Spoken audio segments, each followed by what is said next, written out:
Hello friends, in today's video, we shall go through the phases of business cycle. A business cycle or a trade cycle refers to the occurrence of short-run cyclical fluctuations in economic activities. It means when there is expansion or contraction of economic activities in the short run, then we have a business cycle. So here economic activities include the activities such as production, generation of output, generation of employment, investment, generation of income, etc. So all these variables are considered in aggregates. So when these economic variables show cyclical fluctuations in an economy in the short run, we have a business cycle or a trade cycle. Now the term business cycle is used by American economists while the term trade cycle is used by British economists. So basically business cycle and trade cycle are synonyms. A main feature of business cycle is that even though there is expansion and contraction of economic activities in the short run, in the long run what we can see is a sustained upward trend in the economy's output. That is, even though you see the expansion and contraction of economic activity in the short run, but when you look at the economy as a whole, you can see that the economy is moving in a sustained upward trend. An interesting thing about business cycle is that the expansionary phase in an economy generates factors which brings about its own end and induces a period of contractionary phase. And the contractionary phase generates similar conditions for recovery. So it means the expansionary period paves way for the contraction, whereas contraction paves way for recovery. So all these factors that induce these variations in the economy are endogenous in nature. That is, these factors come from within the economy itself. Say for instance, in hot race monetary theory and in Hayek's overinvestment theory, we can see that it is the expansion and contraction of credit policies by the banks that is leading to changes in the money flow in the economy, and that is paving way for the occurrence of trade cycles or business cycles. So in these theories, we can see that the factors that are causing the trade cycles are endogenous in nature. All the business cycle theories have two main components.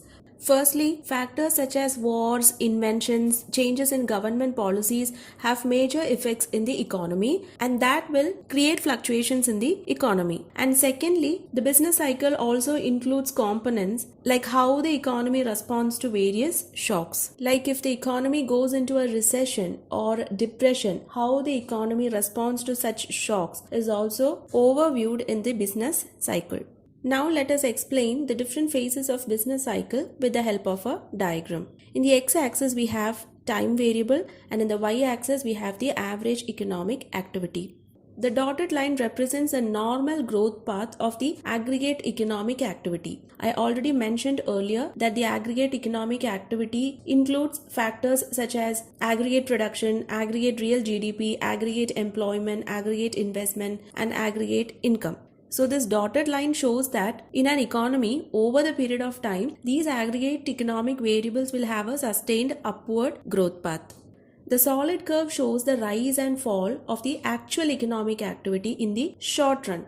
The period during which the aggregate economic activity is increasing, that is, increase in the aggregate production, increase in aggregate real GDP, increase in the aggregate employment, increase in aggregate investment, and increase in aggregate income. So when all these aggregate economic variables are increasing, then the economy is in a state of boom or expansion.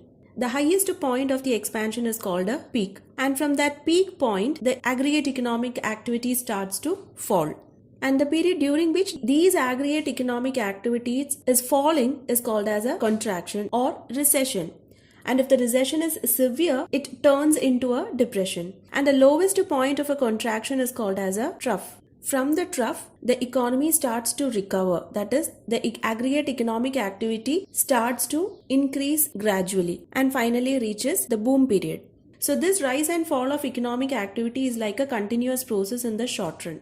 So now if you see in the diagram, a business cycle is measured from peak to peak or from trough to trough. That is, from one peak point to another peak point over time or from one trough point to another trough over time, we can see that the aggregate economic activity is fluctuating. That is, all those aggregate economic variables such as production, real GDP, employment, investment, income, we can see a rise and fall of these aggregate economic variables. So the whole sequence of this aggregate economic activity measured from peak to peak or from trough to trough constitutes a business cycle.